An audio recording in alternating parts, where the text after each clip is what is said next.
So, ayun na nga mga bangus, may bagong salta nga sa Manik's house. At yung bagong salta, kaklase ni Ace nung grade 6. Nung grade 6 pa pala eh. Ang tanong, Nick, asan ngayon si Ace? Kasi tatanungin natin kung kaklase niya talaga si Neneng G nung grade 6. Baka nasa studio na yun natutulog. Sige, puntahan natin, dali. Tanong natin. Hindi natin matanong kasi malay mo nagsisinungaling lang yung Neneng G na yun. Maagulo nga siya eh. Kung ma-agree, sige, tignan nga natin. Kailangan ma-sure natin.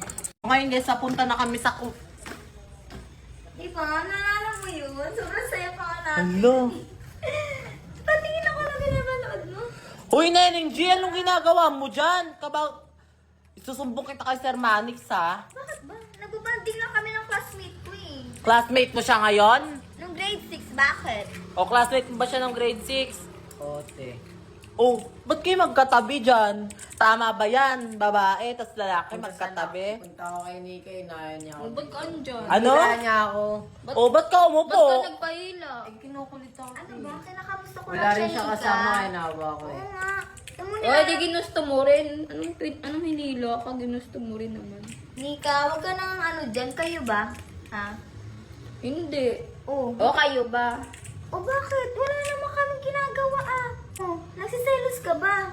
Hindi. Oh, Ba't yun naman ako magsiselo? Oh, yun naman pala eh. Diyos ko. Tara, nood na tayo Ace ulit.